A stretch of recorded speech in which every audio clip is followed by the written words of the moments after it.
Bueno, muy buenos días para todos y para todas. Reciban un cordial saludo.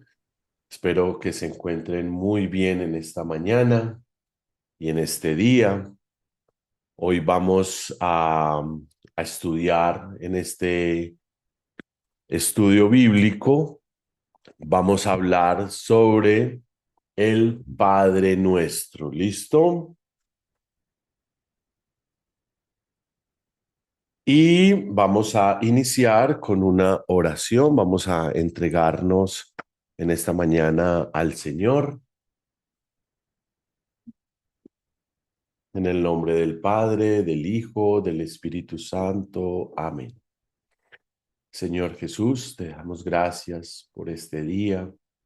Gracias, Dios Todopoderoso, por regresar nuestras almas al cuerpo, por darnos tu misericordia y tu amor en esta mañana, darnos el milagro de la vida, de estar en familias y de poder estar bajo tu presencia.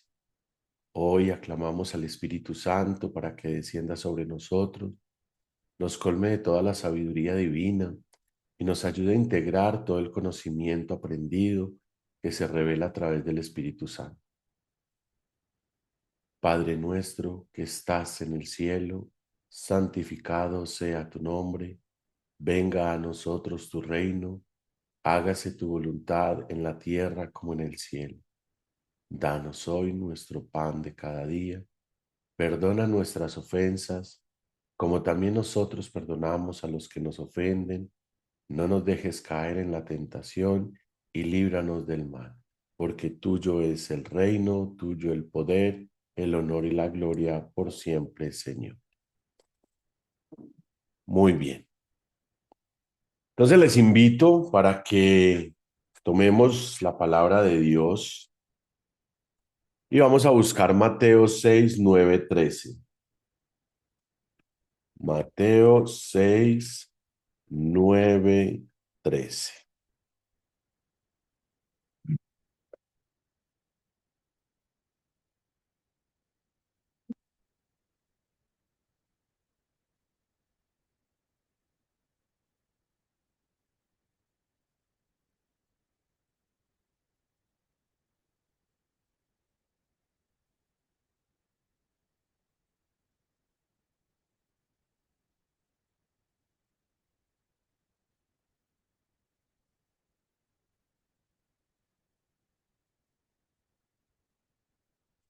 Señor, abre mis labios y mi boca proclamará mi alabanza, tu alabanza. Dice,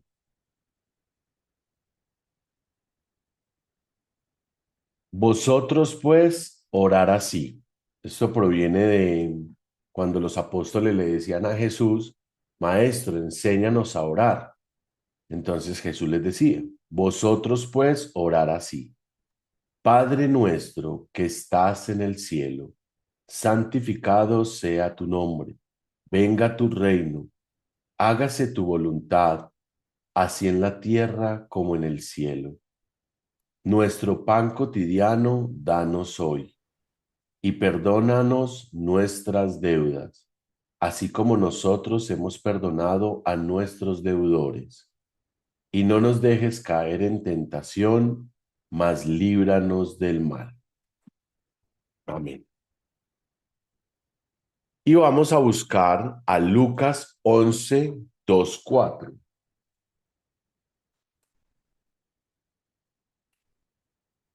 Y pasemos al Evangelio de Lucas.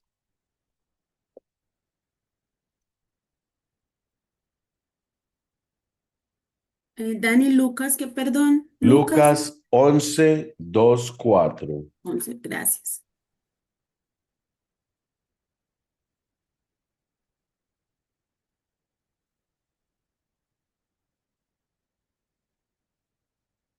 Y decimos, estaba Jesús orando en cierto lugar.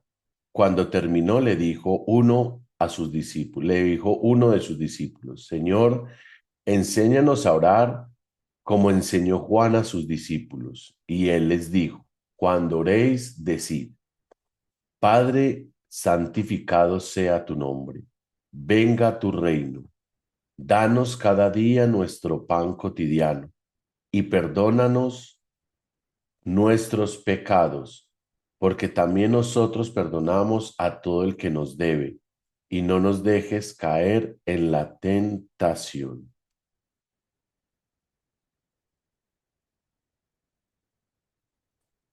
¿Qué vemos ahí?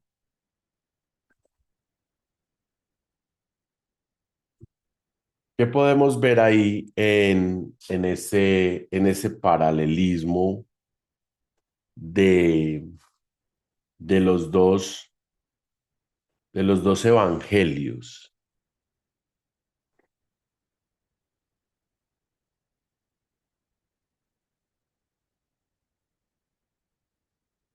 Buenos días, para mí se complementan, porque aquí cuentan también como la historia en el último, cómo ellos se acercan a Jesús y le dicen como enséñanos a orar, y son como muy parecidos y se complementan uno con otro, teniendo como en cierta manera el mismo núcleo, en la misma oración.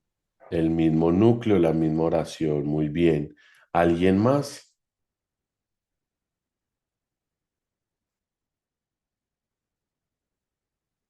¿Alguien más quiere aportar? Pues Dani, yo veo que es un poco más corto y como más preciso es el segundo para mí, aunque es más corto.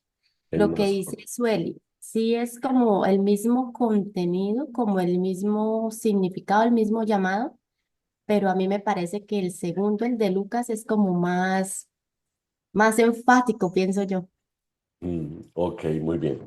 Si nosotros miramos la parte de la escritura, para no entrarnos aquí en temas de exégesis ni hermenéuticos, el de Lucas es un poco más, es más simple, ¿cierto? Es más como conciso, sin embargo, el de Mateo es más completo, ¿cierto? Es más detallado. Y en Mateo nos habla, y en Mateo realmente nos dice, perdona a nuestras deudas, como también nosotros perdonamos a nuestros deudores. Y Lucas dice, perdona nuestros pecados, como nosotros también perdonamos eh, nuestros pecados, porque también nosotros perdonamos al todo el que nos debe, ¿cierto? ¿Qué nos está hablando Jesús aquí con el Padre Nuestro? Nos está enseñando realmente cómo nos acercamos a Dios por medio de nuestra oración y por medio de la proclamación y la glorificación de Dios. Ahora bien,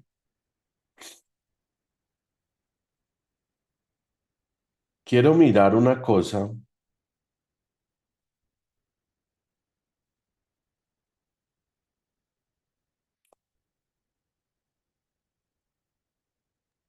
Dani, pero por ejemplo en la Biblia que yo tengo, en el de Mateo no trae, o sea, viene igual, perdona nuestros pecados o nuestras ofensas. El de Ahí no Mateo dice, es que depende de la en es- traducción, ¿cierto?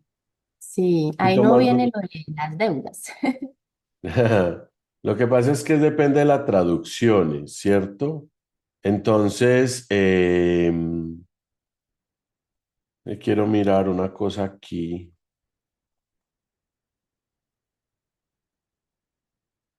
Ya la encontré.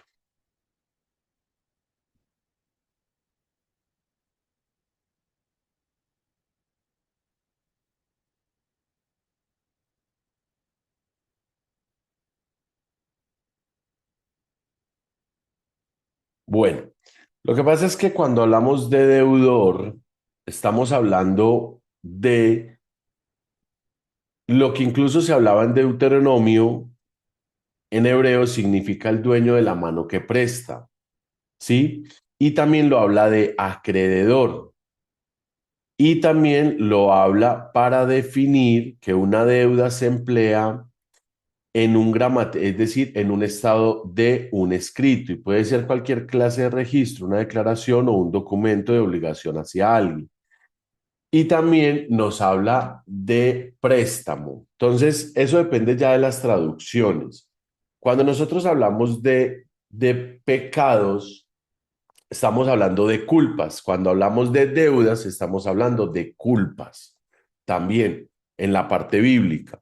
Sin embargo, la palabra Ged, digamos que significa culpa. En el griego, perdón, en el hebreo, la palabra Ged, que es la que aparece en el Antiguo Testamento, es lo que hace relación, aunque ese pasaje pues no se escribió exactamente en hebreo, es lo que hace relación sobre culpa, es decir, deuda o pecado. ¿Listo? Entonces, por eso hay unas traducciones que lo llevan a la deuda, otros al pecado, ¿cierto? ¿Qué podemos nosotros entender por el Padre Nuestro? El Padre Nuestro es la oración que el mismo Jesús instauró, que el mismo Jesús enseñó. Si nosotros quisiéramos llevarlo a un tema litúrgico, pues el Padre Nuestro sería un sacramento, ¿sí? Pues más o menos, que es un acto visible, un sacramento es un acto visible instaurado por Cristo. Por ende, también la oración sería algo muy sacramental o un sacramento. No se toma como sacramento. Acuérdense que sacramentos instituidos por Cristo solo hay dos, ¿cierto? El bautizo y la Santa Cena. Ya los otros son sagrados, es decir, sacramentales. Sin embargo, esta oración no sería un sacramento en todo el sentido litúrgico de la palabra, pero sí lo podemos entender como una oración muy sagrada que el mismo Jesús enseñó, ¿cierto? Entonces, ¿qué nos llama o qué nos habla realmente el Padre Nuestro?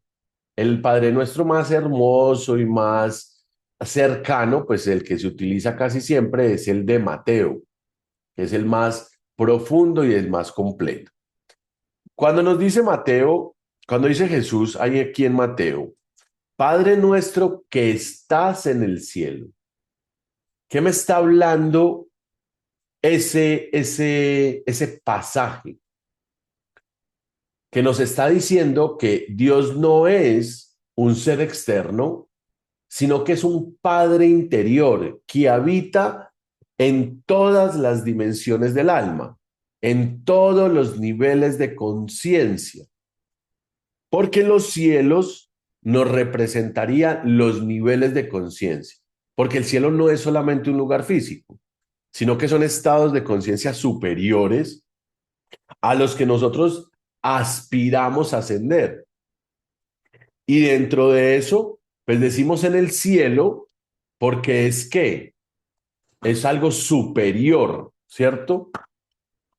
Pero no es que está aquí en el cielo donde están las montañas y las estrellas, sino que se hace relación al cielo por ser algo superior. Y es reconocer esa divinidad sobre nosotros, que esa fuente de Dios, que esa fuente de luz viene de algo más grande. Por eso si uno se compara con el cielo, con las estrellas y el universo, pues vamos a decir, soy una pequeñísima partícula diminuta ante la presencia y la magnitud de Dios. Por eso decimos Padre nuestro. ¿Y por qué el Padre? La palabra Padre es Abad.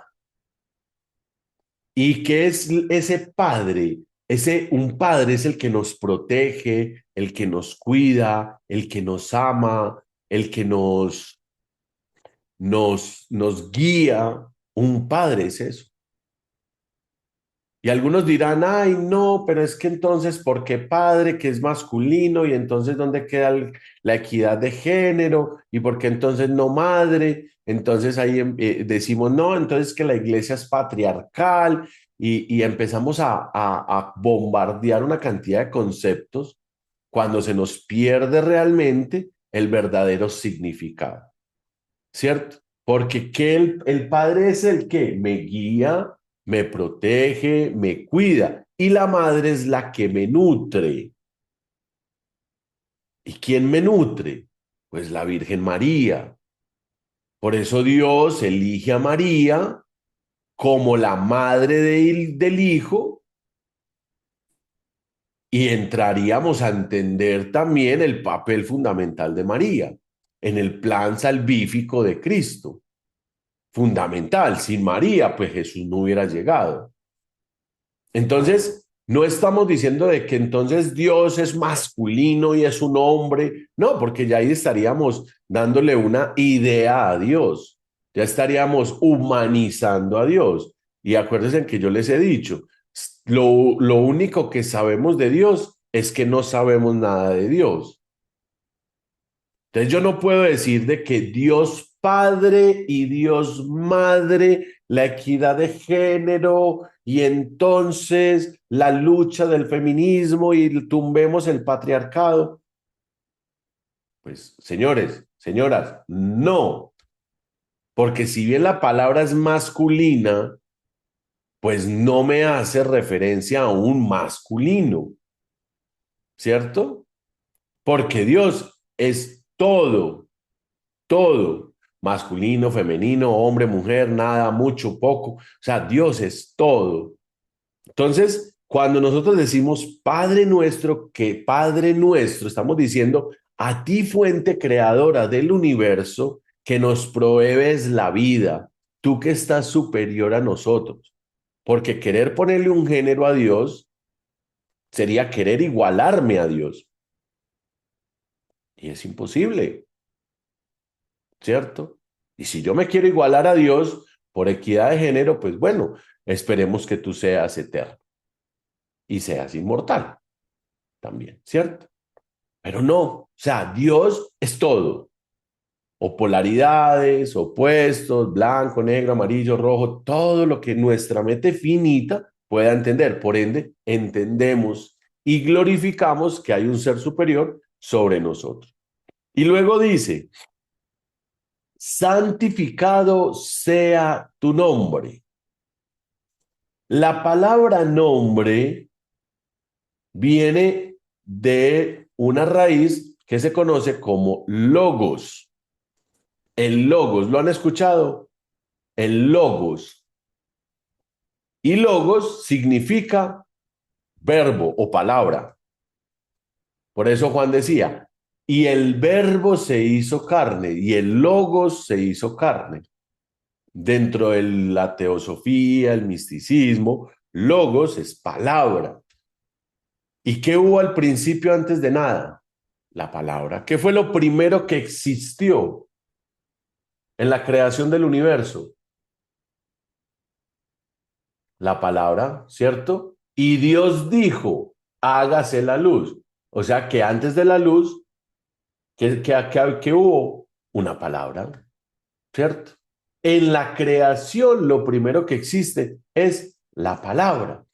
Y cuando dice logos, que es la palabra creadora, es entrar en una resonancia de una vibración y es una alineación. Cuando pensamos, hablamos y actuamos en armonía, consagramos el nombre divino en nuestro interior.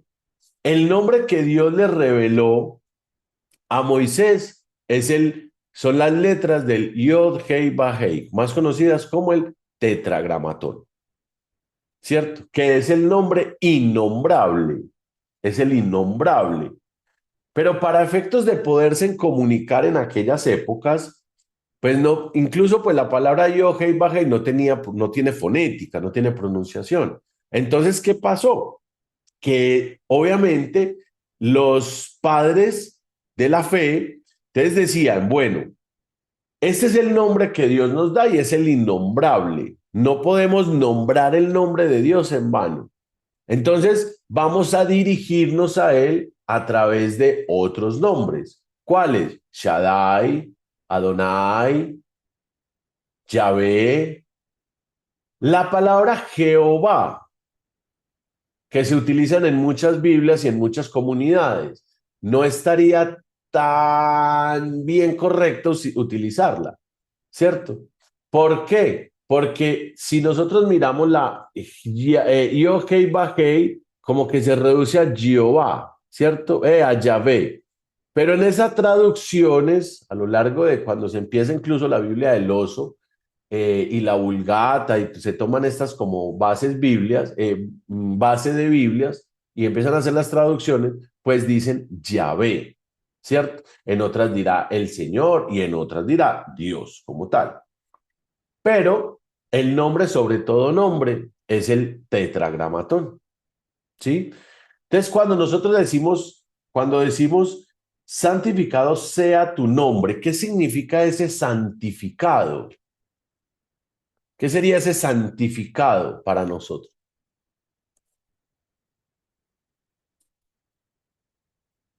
A mí me resuena como pureza. Exactamente, algo muy puro, algo muy limpio, algo muy poderoso, de santo, ¿cierto? Y viene de sanctum. ¿De dónde viene la palabra santuario? Del griego sanctum, perdón, del latín santum. ¿Y santum qué proviene? De la raíz de santu, de santos, ¿cierto? ¿Y santo es qué? Pureza, divinidad. Entonces, santificado, es decir, el nombre de Adonai, el nombre del Eterno, el nombre de Yahvé, el nombre de Dios, es un nombre santo. Por eso se pronuncia, santificado sea tu nombre, santo sea tu palabra. Y luego dice, venga tu reino. En algunas puede decir, venga a nosotros tu reino. El reino, ¿qué se representa? Es la conciencia divina en nosotros, aquí en la tierra. Entonces miren que hacemos un llamado. Padre nuestro, o sea, tu Padre celestial que estás en todo, santo sea tu gran nombre, ven a nuestro reino. Ven a nuestro reino es ven a nuestras vidas. Que esa conciencia divina de Dios se unifique con esta conciencia de nosotros los humanos. Y es el descenso de los planos espirituales hacia un mundo material. Y pedimos que el reino se haga presente en nuestra vida diaria. Pedimos que esa presencia de Dios se haga presente en mi corazón día tras día. Es un estado de que el alma toma esa justicia y el amor y la sabiduría de Dios. O sea, que cuando yo digo, venga a nosotros tu reino, estoy declarando, miren esto, estoy declarando la presencia de Dios dentro de mí. La presencia de Dios, venga tu reino. Activaríamos conciencia crística nosotros, así es, exactamente. Cuando yo digo, venga a nosotros tu reino, estoy activando, como dice Sueli, la conciencia de Cristo en mi vida. Es decir, estoy encarnando. Dios necesita del hombre para encarnarse y el hombre necesita de Dios para iluminarse. ¿Por qué? Porque cuando yo activo, cuando yo declaro la presencia de Dios en mi vida, estoy uniendo mi espíritu con el espíritu de Dios. Es decir, estoy teniendo una filiación entre lo divino y lo humano, como Cristo lo hizo. Cristo se encarnó en un hombre. ¿Y qué nos lleva a eso a pensar? Primera de Juan. En el principio existía la palabra estaba junto a Dios y la palabra era Dios. Ella estaba en el principio junto a Dios. Todo se hizo por ella y sin ella nada se hizo. Lo que se hizo en ella era la vida. Y la vida era la luz de la gente. La luz brillaba en las tinieblas y las tinieblas no la vencieron. Un hombre enviado por Dios que se llamaba Juan. Y ahí. En el principio existía el Logos y el Logos estaba con Dios. Todo se hizo por él, por el Logos. Miren la palabra. ¿cierto? La palabra. Entonces, cuando nosotros decimos,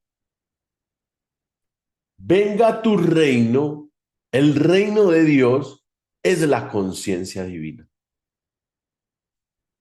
Por eso Jesús decía, el reino de Dios habita dentro de ti. Es decir, que Dios habita dentro de nosotros y se encarna en nosotros también, porque somos parte de Dios. ¿Por qué nos separamos de Dios?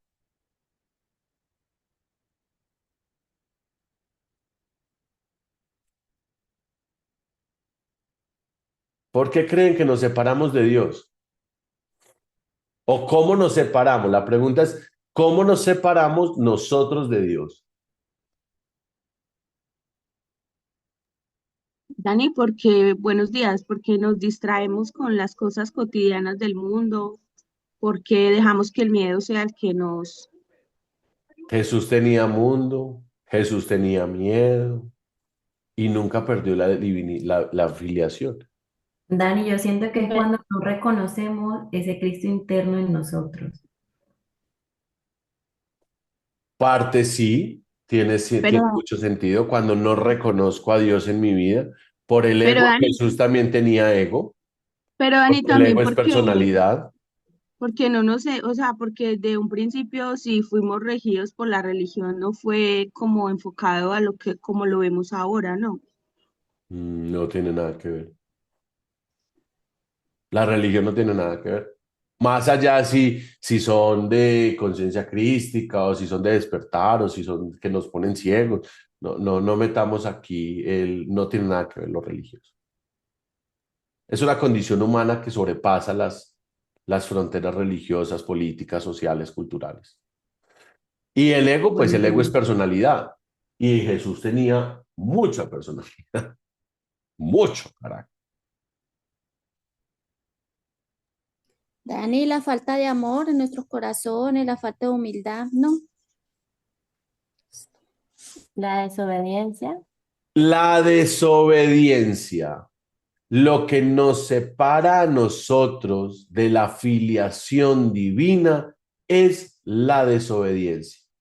Es la forma de cómo nosotros, más todo lo que ustedes dijeron, pero es la desobediencia lo que me separa a mí de Dios. Entonces, ¿cómo soy yo de obediente a Dios? Y obediente no es solamente hacerle caso. Ah, sí, señor, listo. Ah, bueno, listo, sí, yo voy. Ah, sí. Ah. ¿Cómo se manifiesta una desobediencia en Dios? De cosas tan simples que a veces hasta lo hacemos constantemente. Los mandamientos, los sacramentos, los sacramentales, y ya todo lo que usted decía, la falta de amor, la falta de compasión, la falta de misericordia por el otro. ¿Cómo desobedezco yo a Dios? Desobedeciendo al otro. ¿Cómo desobedezco yo a Dios? No sirviéndole a Dios. ¿Cómo le desobedezco yo a Dios? Cuando Dios a mí me pone por un camino y yo desde el ego me voy por otro. Pero es la desobediencia. ¿Qué pasó entre el cuento? Porque ustedes saben que eso es un cuento. ¿Qué pasó entre el cuento y la enseñanza de Adán y Eva? Pues la desobediencia.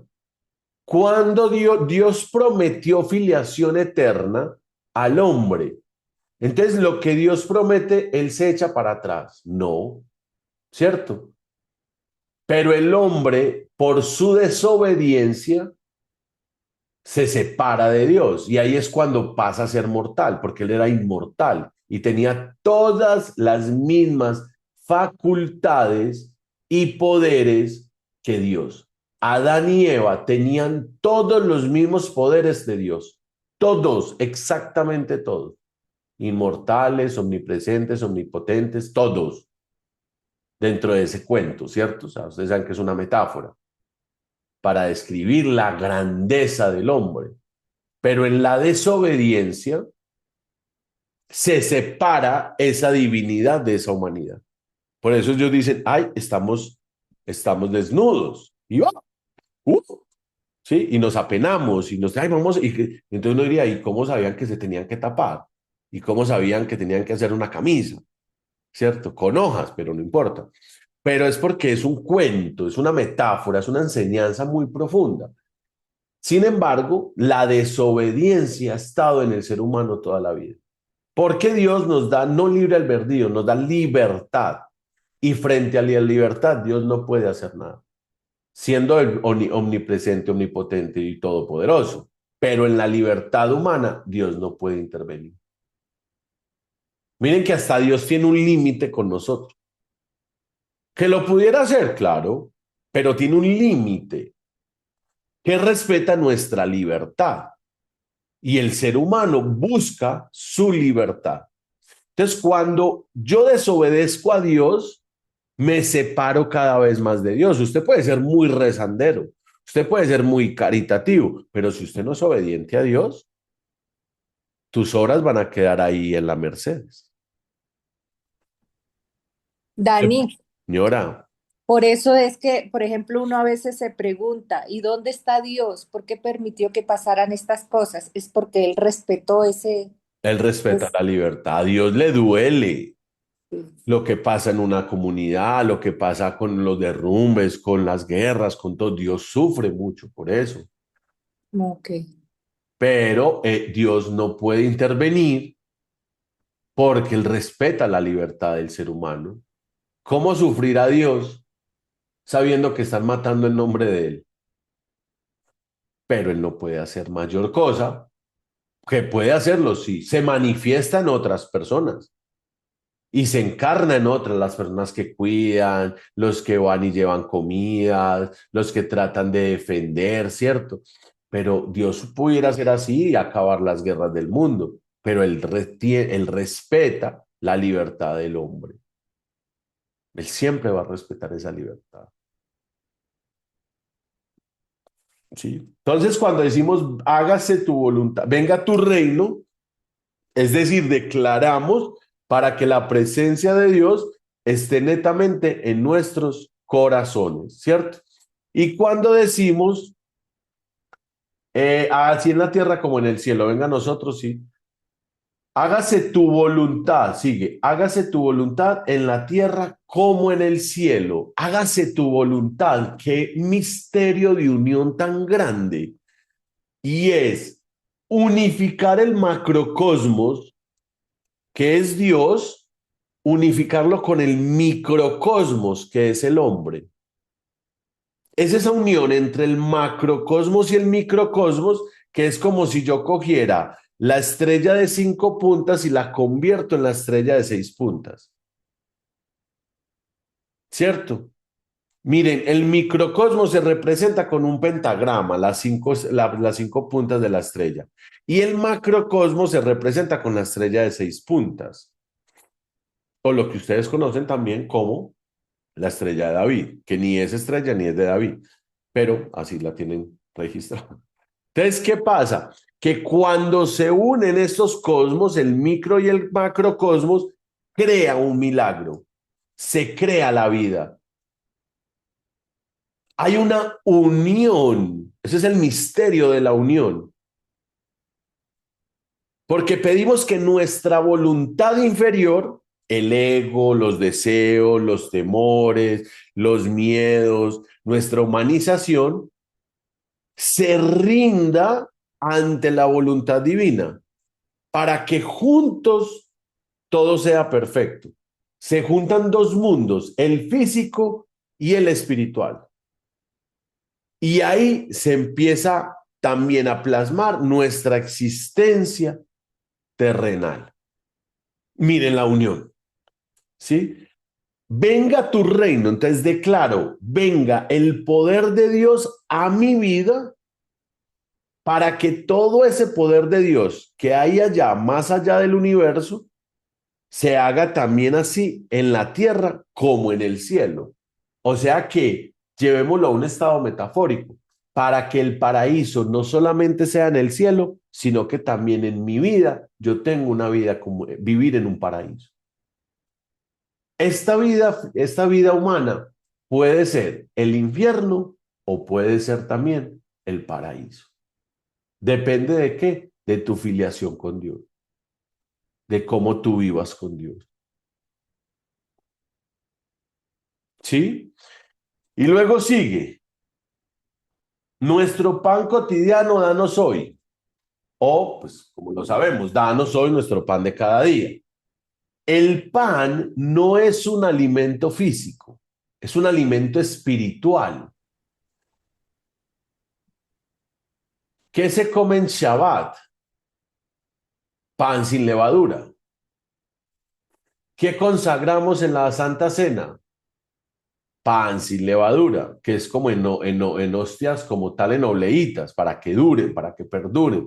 Porque una vez consagradas es algo sacramento, es un sacramento que Cristo está presente por la transustanciación o por la presencia real, pero Cristo está presente en el pan y en el vino. Entonces, si yo cojo que sea un pan y eso se nos dañe, pues tendría que botarlo a la basura, ¿cierto? ¿Y qué estaría yo? Es como si yo estuviera botando a la basura a Jesús, ¿cierto? Es como si yo cojo el cuerpo de Cristo y, tirémoslo a la fosa común ya que lo coman los gusanos. No, por eso hay que tratarlo como un sacramento, porque después de consagrado, ahí va a estar Cristo. ¿Por qué? Dirán algunos hermanos, no, es que eso es metafórico, eso no es verdad. No, a ver, ¿qué dijo Jesús? Este es mi cuerpo y esta es mi sangre. Jesús mismo lo dijo, entonces si Jesús lo dijo, ¿quién soy yo para decir que no es así? ¿Cierto? Si Jesús lo dijo, Jesús lo instauró como un sacramento. Entonces en la Santa Cena, cuando uno consagra, porque es el alter Christi, no es el obispo, no es el sacerdote, no es el pastor, es Cristo mismo, cuando Cristo lo instaura, pues en la presencia del Espíritu Santo eso queda consagrado. Entonces, que anteriormente se utilizaban mucho los panes, pero se dañan. Si queda algo, pues hay que comérselo, ¿cierto? Y hay que guardarlo con respeto. Entonces, no es un pan de comida, sino que es un pan, es un alimento realmente espiritual que Dios nos da, ¿sí? Y ese alimento espiritual es que la sabiduría, es la fuerza, es la energía que nutre el alma, ¿sí? Que es el pan de la vida, la energía pránica que nos sostiene en todos los planos, que cada día necesitamos ser nutridos, no solo de cuerpo, sino también del espíritu. ¿Y qué nos habla también de esto? Nos está hablando del pan de la comida, del sustento. Por eso Dios le dijo a Adán, y trabajarás y harás la tierra, y con el sudor de tu frente te ganarás el pan. Entonces también no solamente es un alimento espiritual, sino que es un alimento en nuestras vidas. Es el alimento de la comida. Un ser humano sin comida se muere. Un ser humano sin Dios no tiene existencia, no tiene sentido.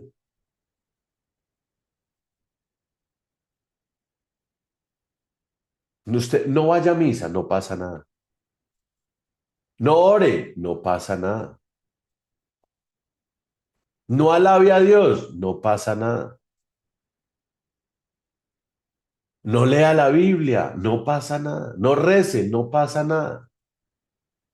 No va a pasar nada. Evidentemente, no va a pasar nada en tu vida. Nada. Pero ahora van a pasar cosas maravillosas. Ve a la iglesia, va a pasar cosas maravillosas. Comulga, va a pasar cosas maravillosas. Lee la palabra, van a pasar cosas maravillosas. Usted verá si quiere que no pase nada o realmente que pasen grandes cosas en tu vida. ¿Cierto? Entonces el pan, danos hoy el pan de cada día. Danos hoy los recursos económicos, de alimentación, la sabiduría, el discernimiento, la paz, la fuerza, la energía. Danos todo eso cada día, cada día. Y dice, perdona nuestras ofensas o nuestros deudores, dejémoslo en ofensas. como así nosotros perdonamos a los que nos ofenden. Y ahí nos viene, ¿se acuerdan de la parábola que Jesús hablaba sobre el jefe que le perdonó la deuda al trabajador y cuando el trabajador salió fue a buscar al que le debía y le cobró y lo pegó y lo mandó para la cárcel? ¿Se acuerdan de esa parábola? Que después el jefe se enteró y le dijo, ¿cómo así? Si yo te perdoné tu deuda, ¿por qué tú no le perdonaste la deuda a él? Y ahí coge y toma represalias. Ese pedazo, perdona nuestras ofensas como también nosotros perdonamos a los que nos ofenden, se llama ley del karma. Y no lo hablo de negativo. Ley del karma y ley de la gracia. Perdonar libera todas las ataduras energéticas, restablece el flujo de la vida.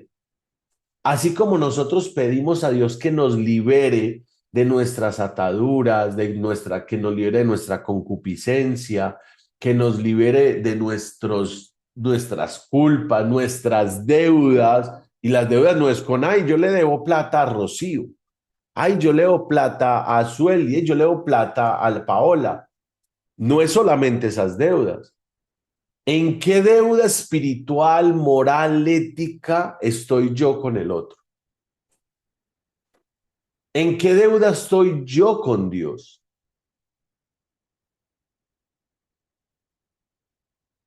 Entonces, si yo le pido a Dios si yo tengo una culpa, y yo hago algo que a Dios no le agrade por mi humanidad, yo me voy y me arrepiento, ¿cierto? Dios no necesita intermediarios para perdonar nuestros pecados. Es Dios directamente. Yo me arrepiento de corazón y prometo no volver a fallar. Entonces, si Dios tiene amor y misericordia infinita y me perdona a mí los pecados carnales, banales, mortales, o las culpas o las fallas, ¿quién soy yo, un pobre y simple mortal, para no perdonar una ofensa de alguien? ¿Quién soy yo para no perdonar a esa persona que me hizo daño, a esa persona que me robó, a esa persona que me maltrató, a esa persona que mató a mi hermano, a mi familiar? ¿Quién soy yo, un simple mortal, para no perdonar cuando a mi Dios me perdona todos los días? Todos los días. En su infinito amor y en su infinita bondad y misericordia, Dios todos los días nos perdona. Ustedes saben que hay 3 tipos de pecados: banales, terrenales y mortales, ¿cierto? Pero no hablemos de pecados, no hablemos que somos pecadores, y eso sería humildad, pero todos los días hacemos algo que quizás a Dios también de pronto no le gusta, o no es que no le guste, puede que hagamos cosas que a Dios le duelan, un grito que pegamos a otro, una mala palabra, un mal pensamiento, una mala acción. A Diosito también le duele, pero aún así, Dios nos perdona en su infinita bondad y misericordia. ¿Quién soy yo? Un simple mortal para no decir, no voy a perdonar. Y cuando tú perdonas, yo digo que el perdón es un acto egoísta, ¿cierto? Porque yo perdono no por el otro, sino por mí, para yo sentirme bien, para yo estar tranquilo, para yo en mi corazón sentir paz. Por eso yo digo, uno perdona como un acto egoísta. No perdone por el otro. Si al otro no le interesa, no importa. Perdone por usted mismo, para usted sentirse bien. El acto del odio es como el veneno. Mata al quien se lo toma. Entonces, ¿qué nos enseñaba Jesús? Amaos los unos a los otros como yo los he amado, y perdónense los unos a los otros como yo los perdono a ustedes. Por eso Jesús a lo último en la cruz dice, Padre, perdónalos porque no saben lo que hacen. Y no se refería realmente a que estaban matando al Hijo del Hombre, no se refería a eso. Uno crucificado, aporreado, humillado y a punto de morir, decir en misericordia, Padre, perdónalos. Ahí Jesús entregó su vida por todos nuestros pecados, por nuestras desobediencias, nuestras conciencias, nuestras vidas, etc. Dios, por medio del Hijo, perdonó nuestros pecados. Cristo derramó su sangre por ti y por mí, por nuestros pecados originales. Y con el poder de la sangre de Cristo, todos los días somos salvos, limpios y restaurados de nuestras culpas y nuestros pecados. Porque Dios todos los días nos da la oportunidad de perdonarnos. Así fallemos un día, 2 días, 3 días. Dios en su infinito amor y bondad va a perdonarnos. Y nos da también la sabiduría, la fuerza y el amor para que nosotros perdonemos a otros. Y es un acto de amor. El odio es la ausencia de amor.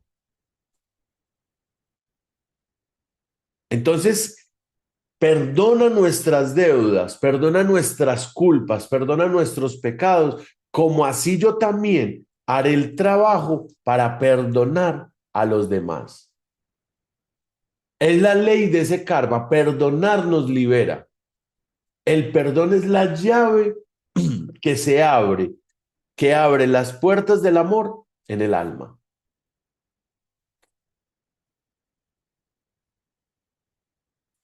El amor es la puerta de todas las bendiciones.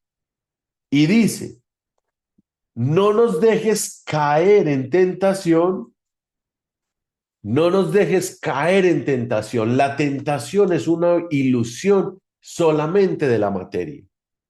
El olvido de nuestra esencia divina. Y pedimos que no quedemos atrapados en esa ilusión, en la sombra de ese ego que nos aparta de esa filiación divina con Dios. Y eso no es un ruego pasivo. Es un llamado desde la desesperanza. No me dejes caer en la tentación. Estoy reconociendo mi humanidad y estoy diciendo, soy tan humano y tan frágil que en cualquier momento puedo caer. Pero Señor, no me dejes caer. No me dejes desfallecer. No me dejes, no me dejes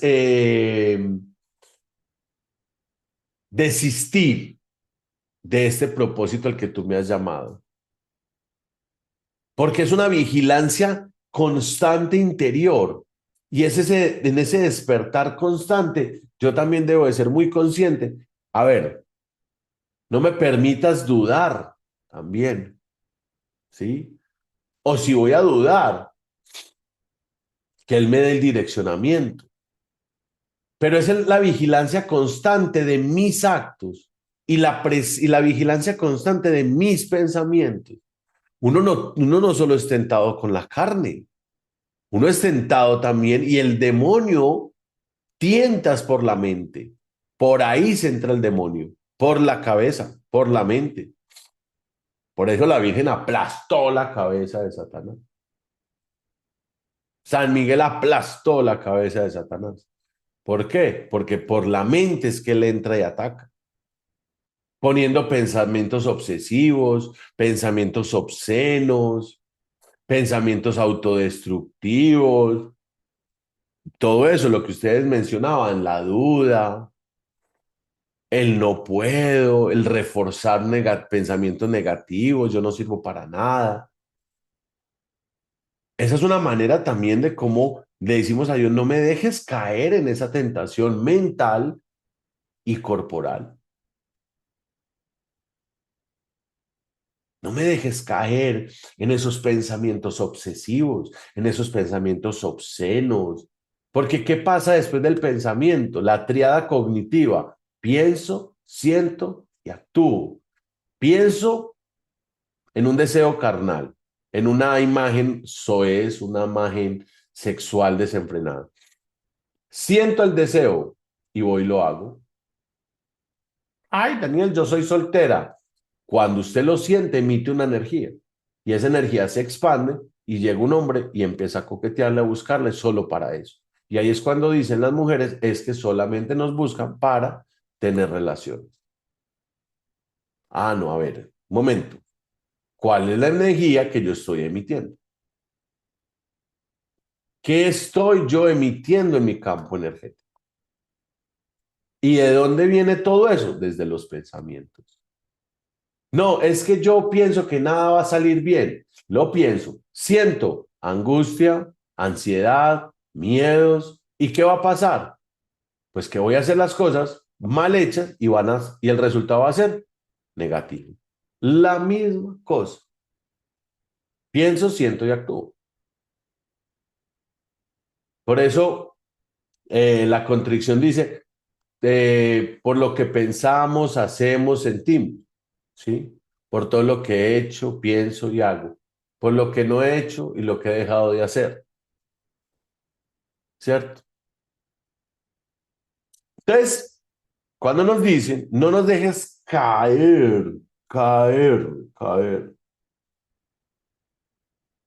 en no nos sometas.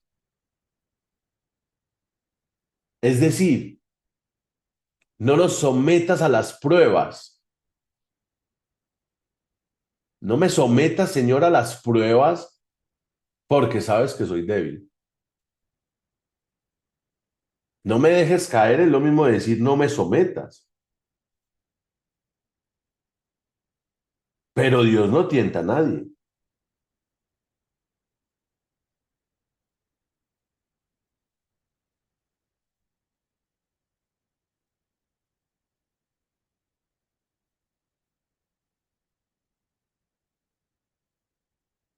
En el texto antiguo dice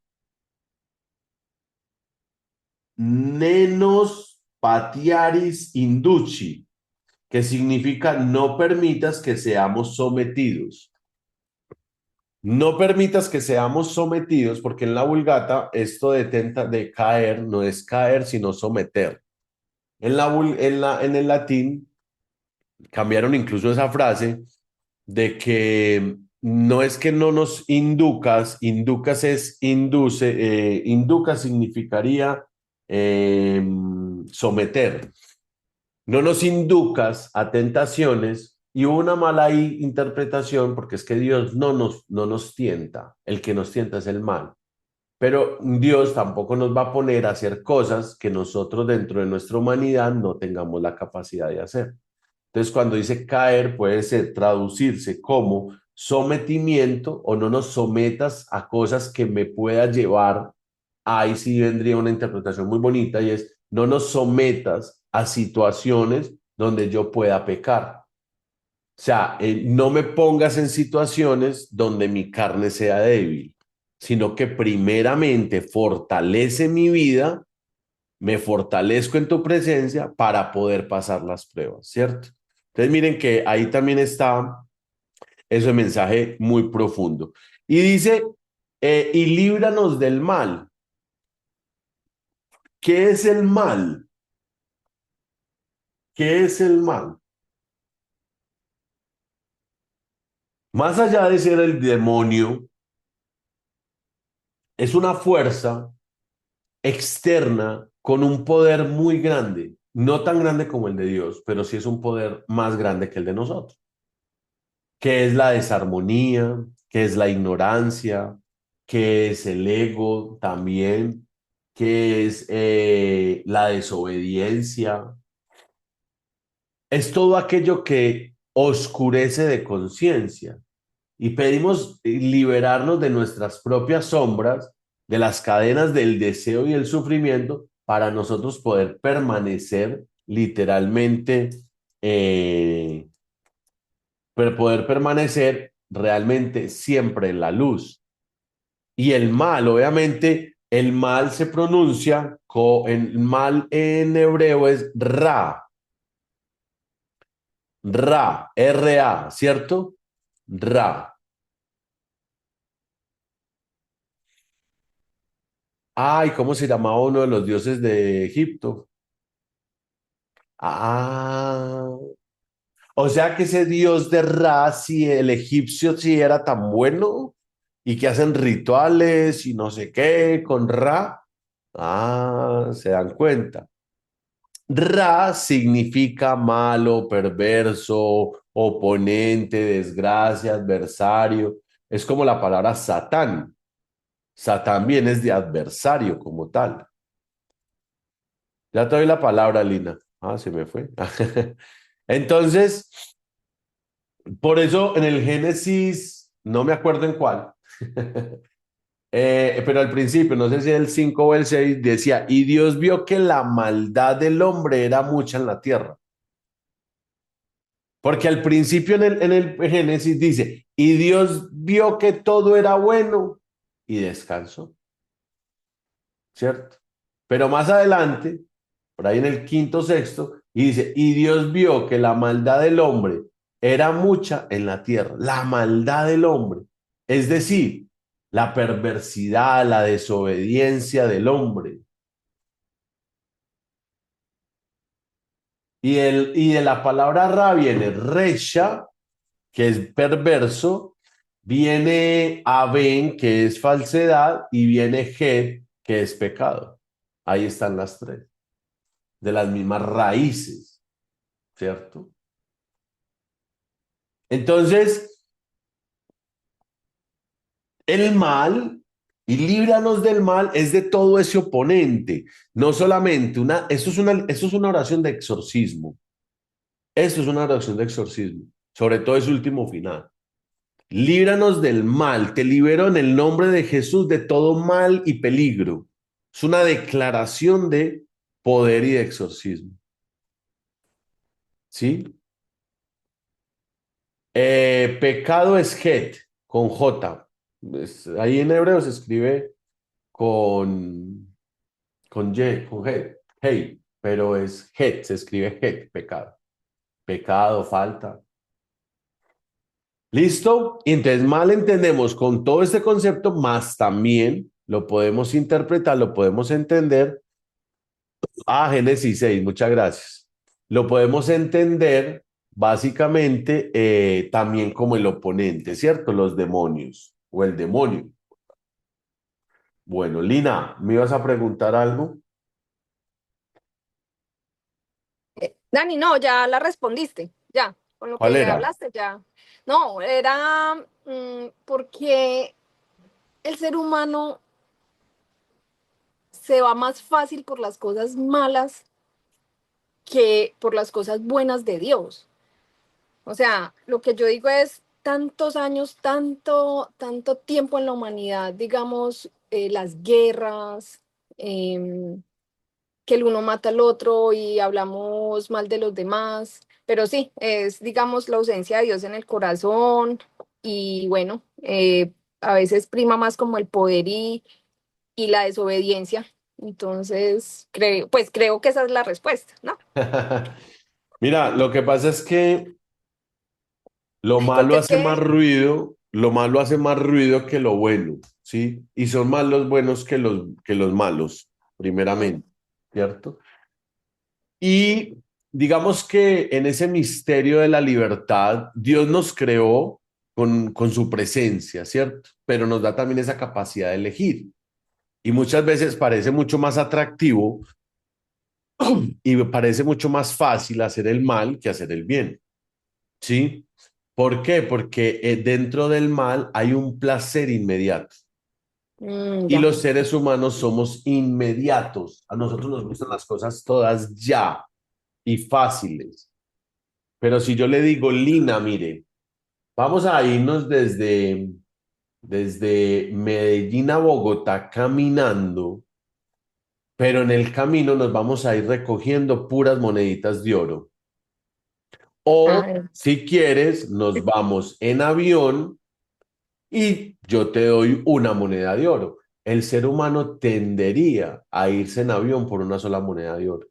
porque no quiere pagar, pongo entre comillas, pagar el precio de la fortuna. Entonces, el camino a Dios no va a ser el más fácil, al contrario, es el camino más difícil, pero es más gratificante. Cuando el ser humano entiende la vida eterna, el ser humano va a estar caminando hacia Dios. Pero como seres humanos buscamos es la recompensa a nivel terrenal, a nivel físico, no a nivel de la vida eterna. Porque hoy lo que vivimos son 60, 70, 80, 90 años, póngale mucho que nos vaya bien 100 años de vida terrenal. Pero ¿cuánto tiempo pasaremos en la eternidad? Su nombre lo acaba de decir, eternamente. Entonces, si mi preparación es para la vida eterna y no para esta, ahí ya hay una diferencia. Entonces el mal siempre se va a disfrazar de cosas gratificantes e instantáneas y el ser humano es un animal de pasiones y necesidades. ¿Y qué es lo que hacemos? Recursividad ahora. Por Más eso el fácil. bien siempre se va a manifestar dentro de ese proceso de maduración. Pero vuelvo y le digo, no es para esta vida, sino para la vida eterna. Entonces, ¿por qué caemos en esas cosas del mal? Por la codicia, por la falta de empatía, por la desobediencia. Hombre, sí, y yo lo he dicho mucho, lo enseño mucho en exorcismo. Nunca digan sus debilidades en voz alta. Ay, es que mi debilidad es el café. Pues, ¿qué va a hacer el diablo? Ya escuchó lo que usted dijo y le va a empezar a poner pensamientos de, uy, qué rico un cafecito con buñuelo hasta ahora que está haciendo frío, ¿cierto? Mm, Si uno dice, no, es que mi tentación son los hombres o son las mujeres, pues ¿qué va a hacer el demonio?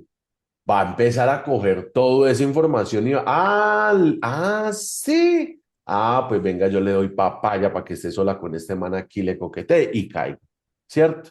ujú. Y después uno dice, Mm. ay, ¿yo por qué pequé? Pues somos frágiles, pero usted lo declaró, ¿cierto? Entonces, todo eso y el ser humano en esa necesidad de poder, pues se aferra mucho a esa avaricia. Entonces, el alma siempre busca en el anhelo de reconocer esa divinidad en él. Lo que tú decías, Lina, el hombre se separa o cae en esas trampas del mal porque se separa de esa presencia de Dios, Ah, ¿cierto? bueno, listo. Dani, otra preguntita, así que hace días me está cuestionando. Si nosotros somos seres encarnados, ¿quién fue el primero que encarnó en esta tierra? O sea, ¿quién fue el primero que encarnó? Es que ahí te tendría yo que hablar desde la antropología filosófica y tendríamos que tocar a Darwin. Ay, no, eso me ha tenido, pero si somos encarnados, ¿quién fue el primero? Bueno, no, Por después eso, entonces, por eso, por eso se toma como base la historia de Adán y Eva, ¿sí? mm, Porque si nosotros vemos como un plan de Dios, ¿cierto? Si nosotros vemos un plan de Dios, pues tuvo que haber un primer ser humano. Sin embargo, pues entendemos que cuando Adán y Eva, si esto hubiera sido así literario real, pues Adán y Eva tuvieron solo 3 hijos. ¿De dónde salieron las mujeres de las esposas de los hijos de Adán y Eva? ya, ajá. ¿Cierto? Entonces, se supondría que habrían más comunidades también.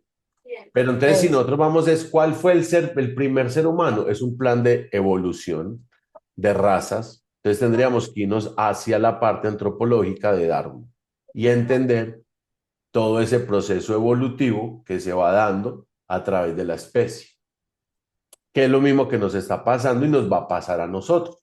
¿Cierto? Nosotros ya en cómo nos conocemos, en muy pocos años vamos a dejar de existir, porque hay un plan evolutivo de la raza. Y esos planes evolutivos de la raza se dan también a través de los entornos, porque necesitamos adaptarnos a ellos. Entonces, en un mm, par de años, en algún momento, ya como nos conocemos tal cual, en años pueden ser 100, 200, 1000 años, pero esta raza humana como tal hará un cambio y una transición, ¿cierto? Por el plan de evolución. Pero ¿quién fue el primer ser humano así como nosotros, como lo describe Adán y Eva? No. No, o sea, no se abrió un registro. Pues, por ejemplo, la que se dice que es la más cercana a nosotros es Lucy, pero si miramos el plan de la evolución, pues Lucy venía de toda esta raza de los chimpancés y Sí, todos. porque es que eso, sí, porque es que hay muchas teorías que la teoría del simio, del Homo Sí, sapiens, sí. y la teoría del Big Bang, y la teoría de Adán y Eva. Entonces, a la final, uno a veces como que, bueno, entonces, ¿realmente cuál es? No, pero si nos vamos hacia lo espiritual, así sea la teoría de Darwin, que es la evolución de la raza de los simios, pues entonces, ¿cuál fue el primer simio? ¿De dónde salió? Ujú. ¿Cierto? Entonces van a hablar de los microorganismos y de dónde salió el microorganismo. Ah, entonces del Big Bang y de dónde salió esa primera partícula. Sí, hay Dios, cosas que es mejor dejarlas como ahí, ¿o qué? Dios, no, todo Dios, es la listo. creación de Dios que en ese plan de salvación del hombre, pues eso, Dios, todo se ha venido evolucionando y todo ha venido cambiando también a través de la vida. Pero ¿quién instaura todo? Dios. Ay, Dani, muchas gracias. Dios lo Con bendiga gusto. por la aclaración y todo. Amén, Un con abrazo. gusto. Chao. Lo mismo. Chao. Adri, ¿me ibas a preguntar algo? Sí, Ani. Ay, no sé si me salga del tema que estamos hablando, pero es que tengo hace días algo en la cabeza y es, desde que empezamos a hacer la oración a la sangre de Cristo, es como si pensara, no es si pensara. Lo que pasa es que yo siempre que hago oración pongo mi familia, pero me llegó como un pensamiento de cuando tú pones tu familia es papá, mamá, hermanos, hijos, eso, o solo mi hija y las personas que están ahí. No sé por qué me llegó ese pensamiento y todos los días soy como, hago la oración y es como que, ¿será que tengo que pronunciar los nombres de ellos o qué? ¿Por qué me llegó? No tengo idea, pero me ha estado como les decía ahorita, y por ejemplo ayer que escuché tarde la clase y todas las clases que he escuchado, pues Dios siempre nos ha dicho que donde ora uno, oran varios, siempre va a haber ese poder de la oración.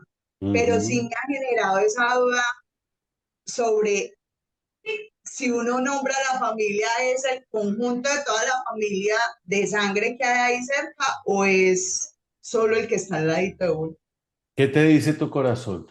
Cuando tú hablas de tu familia, incluso, ¿qué hay en tu corazón en intención? Mi familia es ese conjunto, o sea, como papá, hermanos, mis sobrinos, mi hija. Yo tomo ese con mi Exacto. yerno, Sofía, Eso. Todo lo que tú consideres familia e incluso los que no hagan parte de tu sangre.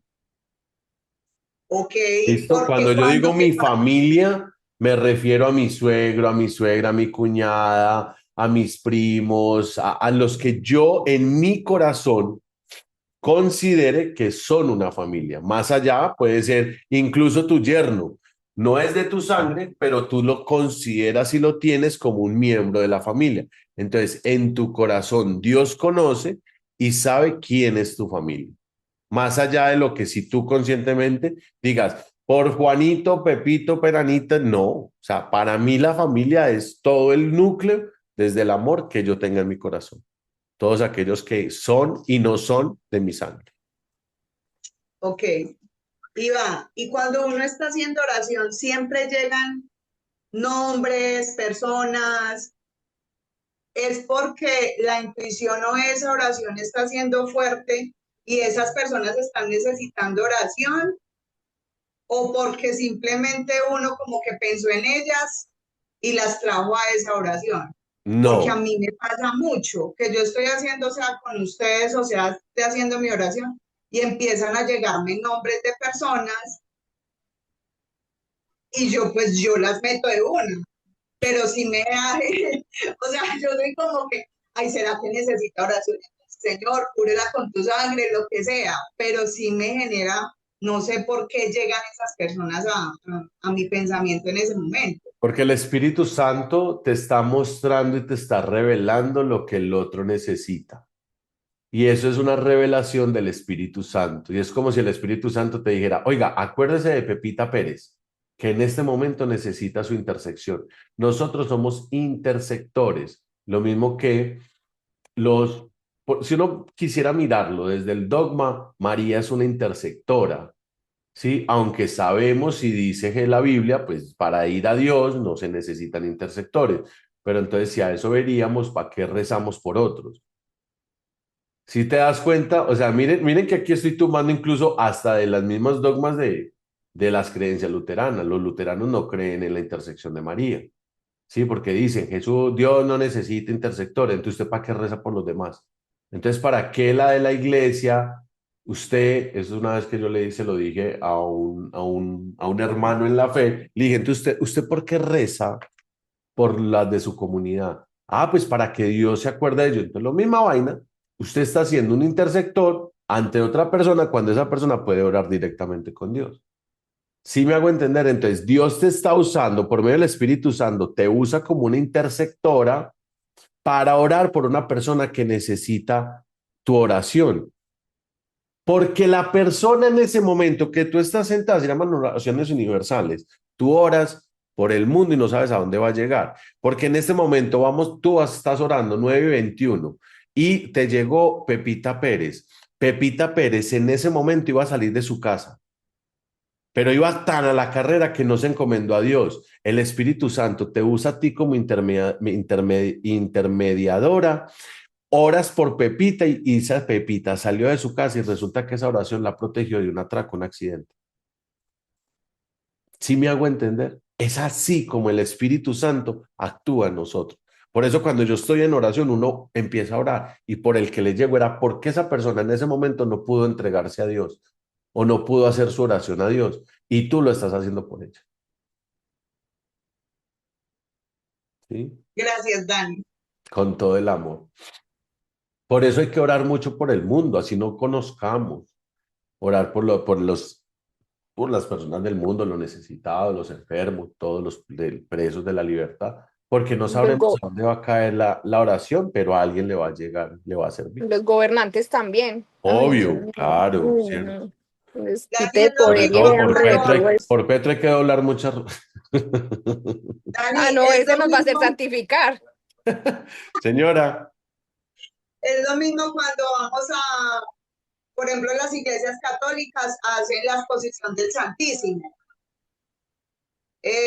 Cuando uno va y hace oración al Santísimo, pues que uno va y está en la alabanza y llega todo eso, entonces es la intersección del Espíritu Santo a través de esa oración que está pasando en ese momento, exactamente. porque ese movimiento es mucho más grande y es más fuerte. Es que usted visitar al Santísimo es muy poderoso. Y orar frente al Santísimo tiene un poder grandísimo, muy, muy grande. Es que el jueves me pasó. Yo siempre iba al Santísimo los jueves y desde que empecé a trabajar en la casa no volví a ir. Y el jueves me levanté y hice oración, ve al Santísimo, ve al Santísimo. Y ustedes no se imaginan todas las trabas que tuve en el día para salir temprano, para poder ir al Santísimo a las 6 de la tarde. Y cuando salí acá, yo dije, Dios, ángeles, me trató de tener el tiempo que pueda llegar. Yo siempre iba a la catedral, acá en Pereira, y nunca se llenaba a la hora del Santísimo. Y ustedes vieran cómo estaba el jueves. Había esta gente parada en las puertas.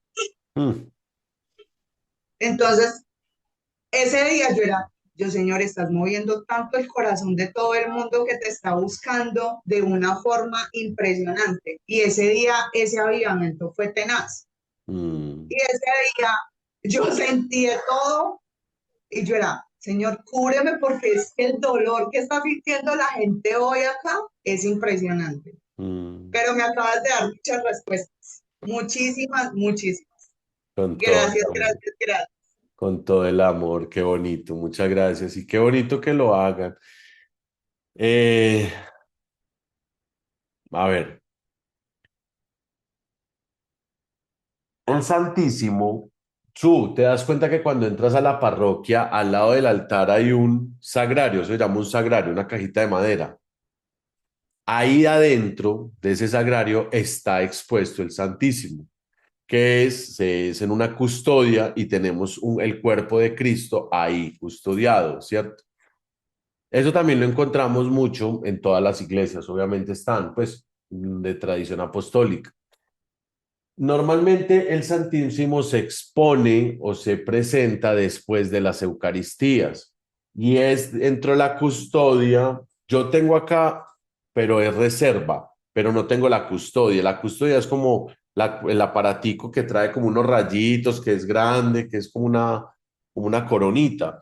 Y ahí adentro está el cuerpo consagrado de Cristo, que se consagra en una misa y se pone ahí, se expone y es para adorarlo. Ahí está la presencia de Cristo todo el tiempo expuesto, porque Cristo está en dos momentos muy grandes litúrgicamente, en la misa, ¿sí? Y en el Santísimo. Entonces es como si tú fueras, y el sagrario representa el Santo Sepulcro. Entonces es como si tú estuvieras visitando el Santo Sepulcro de Cristo y adorando el cuerpo de él ahí resucitado. Entonces, claro, cuando uno se entrega en oración al Santísimo, es usted vivir en la presencia real de Jesús, sin estar en la Eucaristía. Estás ahí, presente, al lado de Él, en presencia, en un encuentro íntimo, en una transformación íntima. Y eso esotéricamente es un portal muy grandísimo de energía, muy grande, porque es como si tú fueras a donde murió Jesús y fueras y lo visitaras ahí todo el tiempo y él siempre que lo visitas aparece. O sea, es un portal muy grande, es muy bonito. Y ir a hacer contemplación, oración al Santísimo es muy, muy, muy bonito. A mí me encanta, ¿sí?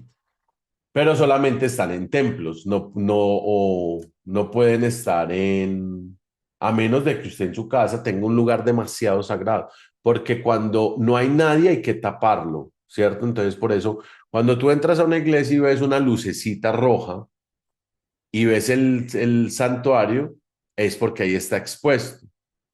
Cuando está apagado es porque está expuesto en el altar. ¿Listo?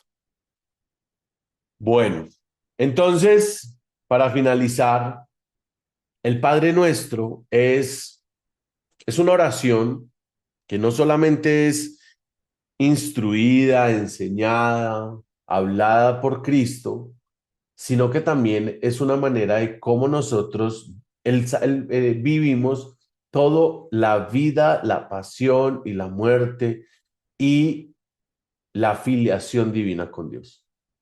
Es volver otra vez a vivir en un paraíso. Por eso les decía, venga a tu reino, hágase tu voluntad en la tierra como en el cielo. Que ese paraíso del cielo se muestre también en el paraíso de la tierra. Y si nos damos cuenta, si uno empezara a analizar profundamente, ahí está toda la historia de la Biblia. Toda, desde el Génesis hasta el Apocalipsis. Toda completa, resumido en siete párrafos. Y esos 7 párrafos representan los 7 niveles de conciencia y nuestros 7 centros energéticos. Padre nuestro, corona, ¿cierto? Padre nuestro, corona. Que estás en los cielos. Santificado, que estás en los cielos, tercer ojo. Santificado sea tu nombre, palabra. Venga a nosotros tu reino, corazón. Hágase tu voluntad en la tierra como en el cielo, plexo solar, ¿cierto? Danos hoy nuestro pan de cada día, alimentanos, sacro, y no nos dejes, perdona nuestras ofensas, no nos dejes caer en la tentación y líbranos del mal, caer en la tentación y líbranos del mal, raíz, que es lo mundano, que es lo sexual y que es lo material, ¿sí? Miren, los 7 párrafos del Padre Nuestro se alinean con los 7 centros energéticos y también las 7 niveles de conciencia. Y lo que decía Ezequías, los 7 cielos. Ahí está todo en una sola oración. Por eso Cuando oréis, dice Jesús, no lo hagas como los hipócritas y los fariseos, a la carreras, hazlo despacio y lo interiorizas. ¿Vale? ¿Estamos de acuerdo? ¿Preguntas, dudas, inquietudes? Dani, la lectura de los versículos que teníamos, ¿la vamos a socializar luego? Sí, la vamos a trabajar, la vamos a hacer la próxima clase ya. Teníamos preparado para hoy. La vamos a socializar en el próximo encuentro, socializamos los punticos, ¿listo? Que era sobre el cumplimiento de la ley, la justicia nueva, la limosna, la oración en secreto, el verdadero Padre Nuestro, el ayuno y el verdadero tesoro, que eran los 7 versículos aplicados para estos 7 días. Hoy vemos el Padre Nuestro porque tiene mucha correlación con los 7 mandatos de los pasajes de las bienaventuranzas.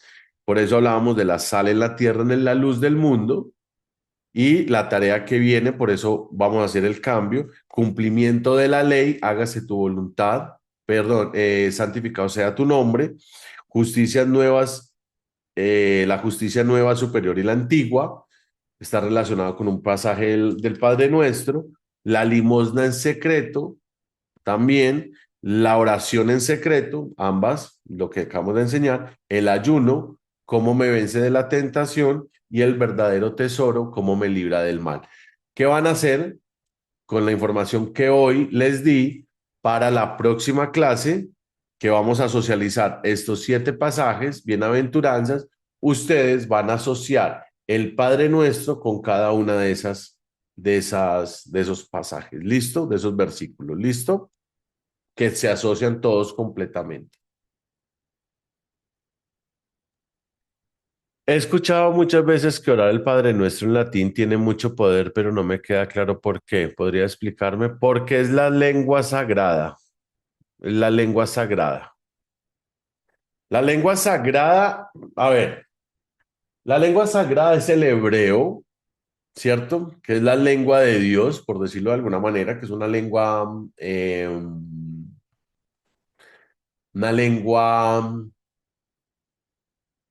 sí, de Dios, ¿sí? Llamémoslo así, de pronto, una lengua muy sagrada. Sin embargo, pues el latín era la lengua que se pronunciaba por el medio del Imperio Romano.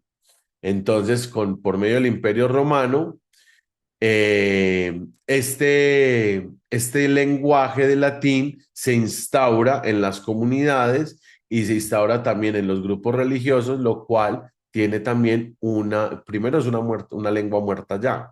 Bueno, ni tan muerta porque todavía se habla en el Vaticano, pero tiene un poder de liberación porque es instaurada por iglesia. Cuando hablo de iglesia me refiero a Pedro, me refiero a Pablo específicamente, ¿cierto? A comunidades, no a instituciones.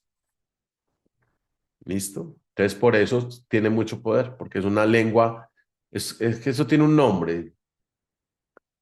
Es una lengua litúrgica, más o menos, como para entenderla así. Es una lengua ceremonial.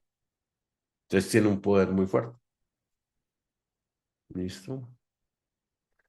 Sí, sí, sí, tranquilas, eso no se me ha olvidado, ya la vamos a hacer.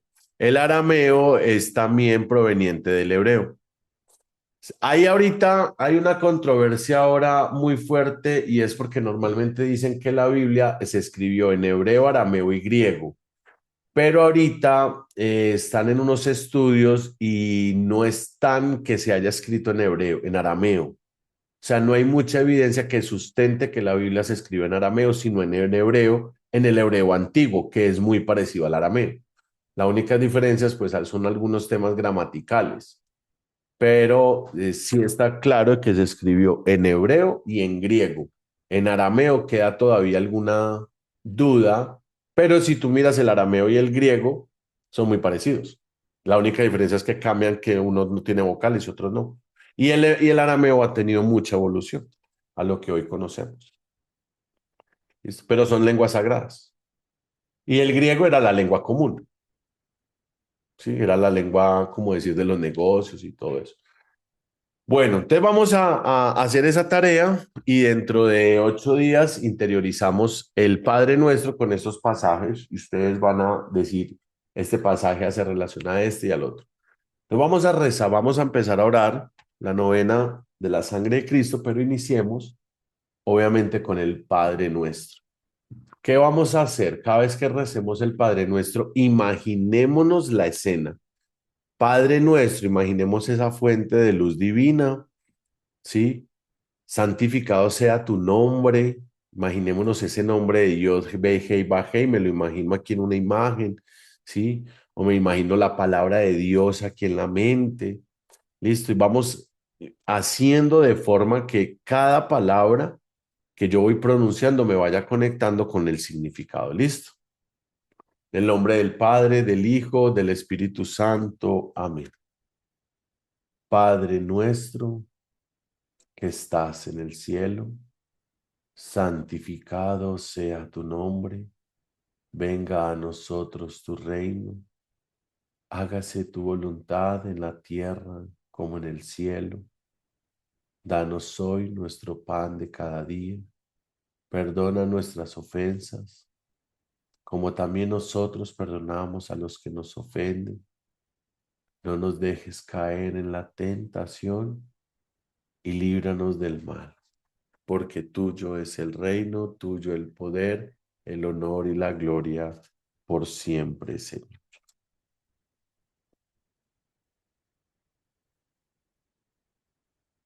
Bendito sea Dios Padre, Cristo Jesús, nuestro Señor, que nos ha bendecido en el cielo, en Cristo, con toda clase de bendiciones espirituales.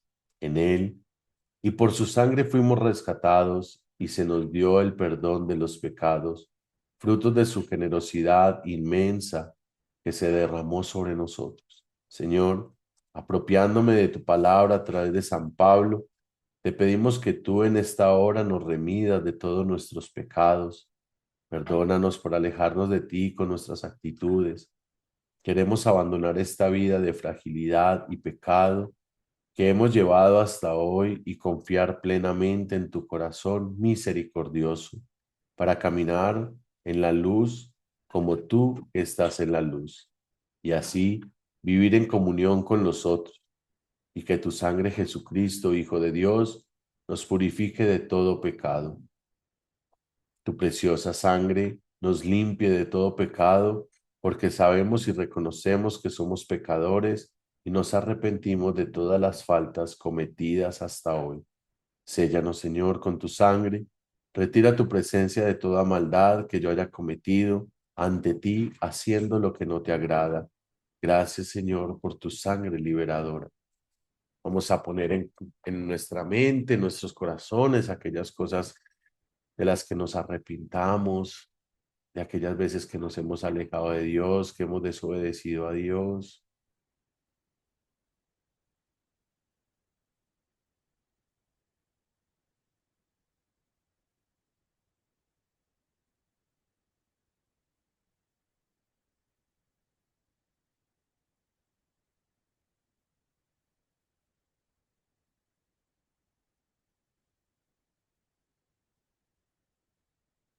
Creo en Dios Padre Todopoderoso, Creador del cielo y de la tierra. Creo en Jesucristo, su único Hijo, nuestro Señor, que fue concebido por obra y gracia del Espíritu Santo. Nació de Santa María Virgen, padeció bajo el poder de Poncio Pilatos, fue crucificado, muerto y sepultado. Al tercer día descendió a los infiernos y resucitó entre los muertos. Subió al cielo y está sentado a la derecha del Padre.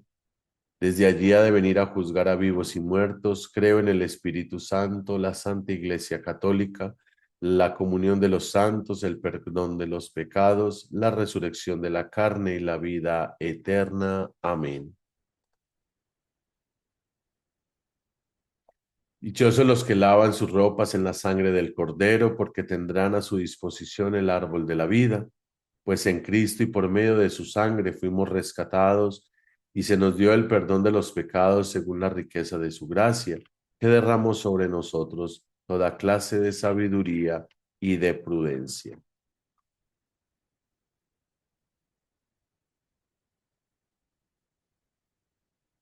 Jesús, autor de nuestra salvación, decimos bendita es tu sangre preciosa. Jesús, que diste tu sangre en precio de nuestro rescate. Bendita es tu sangre preciosa. Jesús, cuya sangre nos reconcilia con Jesús, con Dios, bendita es tu sangre preciosa. Jesús, que con su sangre nos purifica a todos, bendita es tu sangre preciosa. Jesús, que con tu sangre limpia las culpas, bendita tu sangre preciosa. Jesús, por cuya sangre tenemos acceso a Dios, bendita tu sangre preciosa. Jesús, que nos das tu espíritu cuando bebemos tu sangre, bendita es tu sangre preciosa. Jesús, en cuya sangre pregustamos las delicias del cielo, bendita es tu sangre preciosa. Jesús, que con tu sangre fortalece nuestras debilidades, bendita es tu sangre preciosa. Jesús, que nos das tu sangre en la Eucaristía, bendita es tu sangre preciosa. Jesús, cuya sangre es prenda del banquete eterno, bendita es tu sangre preciosa. Jesús, que nos vistes con tu sangre como traje del reino, bendita es tu sangre preciosa. Jesús, cuya sangre que proclama nuestro valor ante Dios, bendita es tu sangre preciosa. Oremos. Oh Dios, concédenos las gracias de vivir siempre en el amor a Jesús y obtener por tu sangre nuestra salvación eterna, por Jesucristo nuestro Señor. Virgen María, tú viste emanar del cuerpo de Jesús la sangre bendita que Él ofreció por nuestros pecados y con los que Él nos redimió. Tú sentiste y viste el dolor tan grande por la sangre que vertió toda su cara, por la sangre que brotó de todo su cuerpo, por los latigazos que recibió y la corona de espinas que fue puesta en sus sagradas sienes, por la sangre que hicieron brotar de su costado, atravesado por la lanza, de sus manos y sus pies traspasados por los clavos. Por esa sangre te entrego todas nuestras preocupaciones, para que unidas a tu dolor y al de Jesús, alcancemos la gracia que esperamos conseguir por tu intersección. Vamos a entregar en este momento todas nuestras necesidades y nuestras intenciones.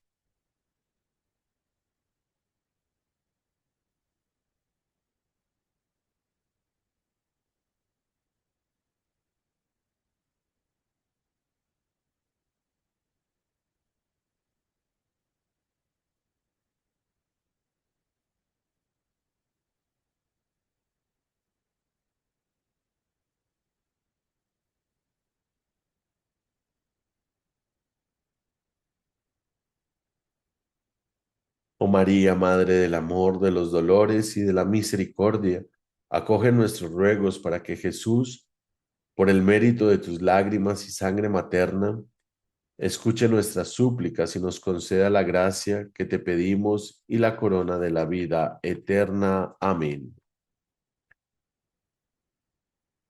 Señor Jesús, en tu nombre y con el poder de tu sangre preciosa sellamos todo hecho, acontecimientos a través de los cuales el enemigo nos quiere hacer daño. Con el poder de la sangre de Cristo sellamos toda potestad destructora en el aire, la tierra, las fuerzas negativas de la naturaleza, los abismos del infierno y en el mundo en el cual nos movemos hoy. Con el poder de la sangre de Cristo rayamos, rompemos toda interferencia y acción del maligno. Te pedimos, Jesús, que envíes a nuestros hogares de trabajo y a nuestros hogares a la Santísima Virgen, acompañada de San Miguel, San Gabriel, San Rafael y toda la corte de ángeles.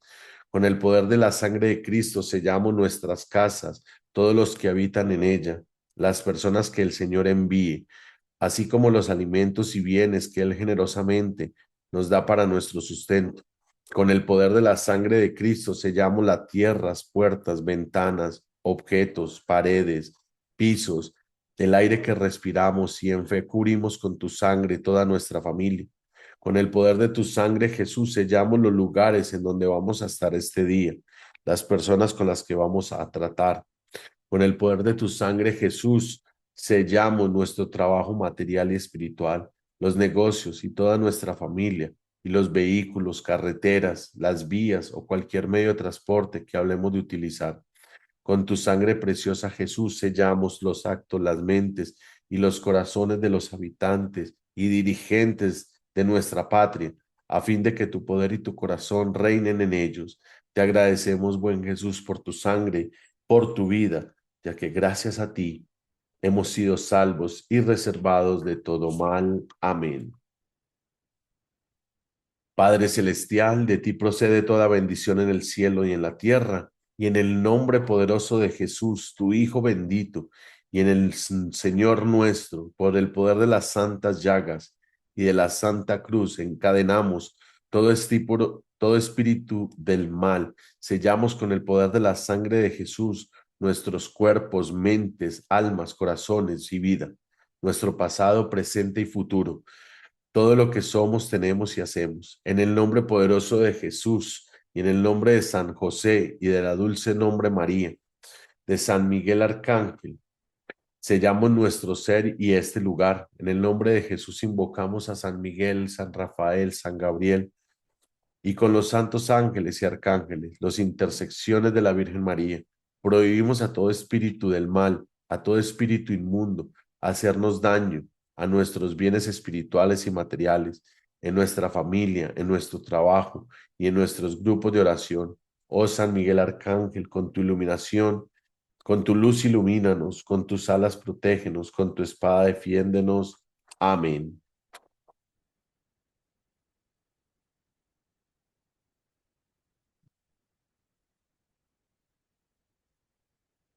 Cuarto día de la novena de la sangre de Cristo.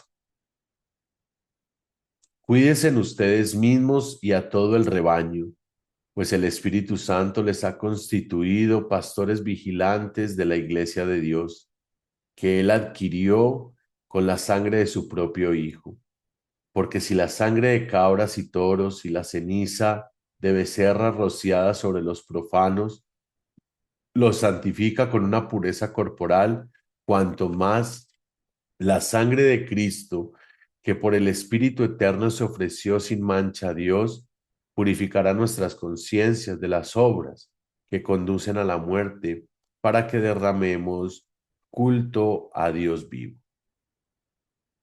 Amén. Reflexión.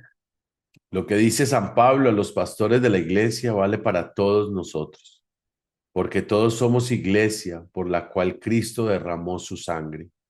¿Podemos desentendernos de la iglesia? ¿Podemos aceptar los ataques de que es objeto? ¿Podemos ver despreciada su verdad? ¿Podemos tolerar la desobediencia a sus pastores? ¿Podemos mirar sin horror a los que abandonan con peligro grave su salvación? ¿Podemos dejar de trabajar en una obra de apostolado tal como lo exige nuestro bautismo y confirmación? Si no trabajamos por la iglesia, estamos traicionando la sangre con que Cristo la adquirió para sí. Vamos a decir todos: solo en Dios encuentro descanso, de Él me viene mi salvación. Solo Él es mi roca y mi salvador, es mi fortaleza. Jamás vacilaré. En Dios está mi salvación y mi gloria. Mi roca firme, mi refugio está en Dios.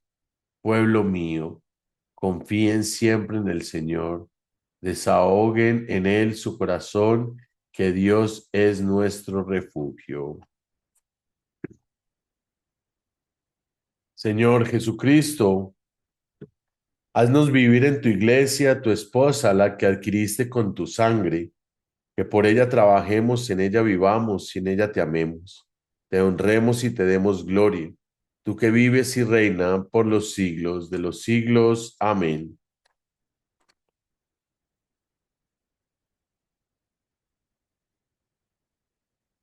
Omnipotente y sempiterno Dios, que constituiste a tu unigénito Hijo, Redentor del mundo, y quisiste aceptar el sacrificio de tu sangre, te suplicamos nos concedas que de tal modo veneremos el precio de nuestra redención, que por su virtud seamos preservados en la tierra de los males de la vida presente, para que gocemos en el cielo de su fruto eterno. Por Jesucristo nuestro Señor. Padre nuestro que estás en el cielo, santificado sea tu nombre. Venga a nosotros tu reino. Hágase tu voluntad en la tierra como en el cielo. Danos hoy nuestro pan de cada día. Perdona nuestras ofensas como también nosotros perdonamos a los que nos ofenden. No nos dejes caer en la tentación y líbranos del mal, porque tuyo es el reino, tuyo el poder, el honor y la gloria por siempre. Dios te salve María, llena eres de gracia. El Señor es contigo. Bendita tú eres entre todas las mujeres y bendito es el fruto de tu vientre Jesús. Santa María, Madre de Dios, ruega por nosotros los pecadores, ahora y en la hora de nuestra muerte. Amén. Gloria al Padre, al Hijo y al Espíritu Santo, como era en el principio, ahora y siempre, por los siglos de los siglos. Amén. Y que la bendición de Dios Todopoderoso esté con todos ustedes. Que Dios les bendiga en el nombre del Padre, del Hijo y del Espíritu Santo. Amén. Vamos en la gracia del Señor y llevar su mensaje a todas las naciones. Que el Señor les guarde y les bendiga. Cuídense mucho. Un abrazo muy grande. Nos vemos en un próximo encuentro. Que Cristo les guíe sus vidas. Chao, hasta pronto.